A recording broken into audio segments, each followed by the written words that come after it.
mais impacientes com isso. Não dá, eu só tenho um dado, assim, nos últimos 4 anos, nosso PIB cresceu 57%.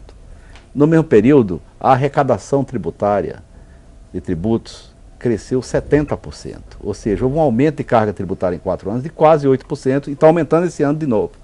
E a despesa de gasto corrente cresceu 90% do governo federal. É um desequilíbrio muito grande. Então, um desequilíbrio, é um modelo que não se sustenta. Então, a questão da eficiência da gestão pública, com bons parâmetros, como, por exemplo, como foi a Lei de Responsabilidade Fiscal, mas também com a profissionalização da gestão, que eu continuo insistindo, nós devíamos seguir o bom exemplo do Chile, aonde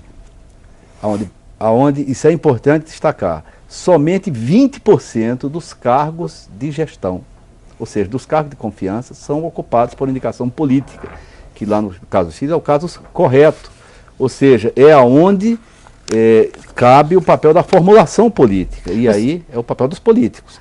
E 80% dos cargos de confiança são ocupados por profissionais recrutados do mercado. Você tocou num assunto importante que me lembra a frase da ministra Dilma, que disse que a ingenuidade tupiniquim é acreditar que se pode gerir a máquina pública com técnicos. E aí eu queria passar a bola para o Fábio Jambiage, queria que você comentasse essa frase da ministra. Olha, acho que aí há uma palavra-chave que é profissionalismo, profissionalização. Quando se fala no governo federal, está se falando de um aglomerado de situações as mais diversas, e a gente tem que entender que em alguns campos, especificamente, pode ser até necessário aumentar, enquanto que em outros não. Por exemplo, uma área onde provavelmente será necessário, ao longo dos próximos 10, 20 anos, ter um número de funcionários maior do que hoje é a área da Polícia Federal. É uma área que está trabalhando intensamente, tem desenvolvido o seu trabalho muito bem ao longo dos últimos anos, mas há claramente uma série de carências.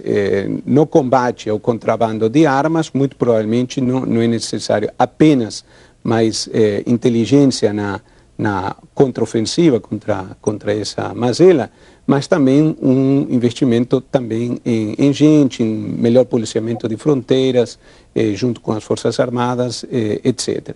Agora, vamos pegar outra área que é chave, que é a área da saúde. Eu sou especialista em geral em contas públicas, não em questões setoriais, e aqui, no caso, estou citando números que me foram passados por gente do setor, posso cometer talvez algum erro menor. Mas o Brasil tem aproximadamente 5.500 municípios e tem, por essa informação que me foi dada, alguma coisa em torno de 7.000 hospitais. Acho que não é preciso ser especialista em questões de saúde pública para perceber que isso não faz sentido. Por quê? Porque algumas cidades grandes, Rio, Porto Alegre, Brasília, Belo Horizonte, São Paulo, etc., é claro que tem que ter mais de um hospital por cidade pelo contingente populacional envolvido. Mas, obviamente, com essa multiplicidade de pequenos municípios de 10, 20, 30 mil pessoas que a gente tem, não faz nenhum sentido que cada um desses municípios tenha 1 ou 2 hospitais. O que faz sentido, sim, é que esses municípios tenham postos de saúde, e aí sim, claro, idealmente alguma coisa como um por bairro, etc., e tenham um hospital que atenda na forma de pool a um conglomerado de 5, 10, 15 municípios em torno disso. De tal forma que, diante da ocorrência de fatos de maior gravidade, se levasse o paciente numa ambulância ao hospital localizado, talvez na região populacional mais habitada. Agora, qual é o problema disso? É que, curiosamente, em torno desta despesa vinculada ao próprio PIB, que é uma espécie de superindexação, se juntam elementos ideológicos, digamos assim, da esquerda de boa vontade, pessoas que com a maior boa-fé defendem mais verbas, sem perceber que muitas vezes elas escoam pelo ralo devido a esses problemas de gestão, junto com elementos do que a gente poderia chamar de direita fisiológica, em muitos casos vinculados a donos de hospital que querem fazer a obra e com mecanismos de gestão que, para dizer o mínimo, deixam bastante a desejar.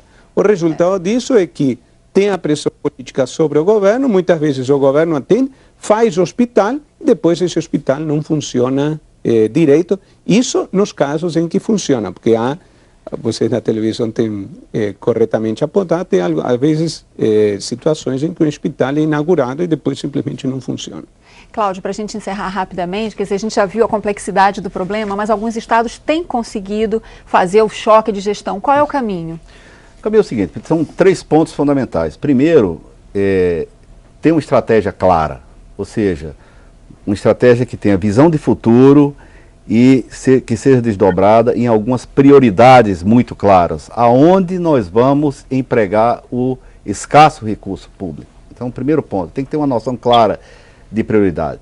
E, em segundo lugar, transformar essas prioridades em projetos concretos, projetos com metas, prazos, alocação de recursos, etapas bem definidas, responsáveis e um esquema de gestão. E um terceiro ponto, gerenciamento intensivo desses projetos. Existem técnicas que ao longo dos últimos 20 anos de gerenciamento de projetos que estão disponíveis e que são muito eficazes e que estados como o de Minas Gerais, do Espírito Santo e agora o Rio de Janeiro, São Paulo também fez isso, são dos casos que a gente tem acompanhado de mais perto, eles produzem resultados com muito mais rapidez e com muito mais, e com menor custo. Fábio, é possível a gente pensar numa redução da carga tributária? A gente viu que o governo está nessa luta para aprovar a CPMF, o ministro da Fazenda já acenou com a possibilidade, se a CPMF não for aprovada, um aumento de carga tributária. Quer dizer, nesse cenário parece difícil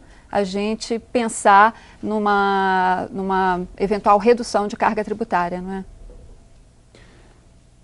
Se a CPMF cair, na ausência de medidas que se contrapõem a isso, por definição a carga tributária cairia em algo em torno de 1,5% do PIB, que é a receita da CPMF.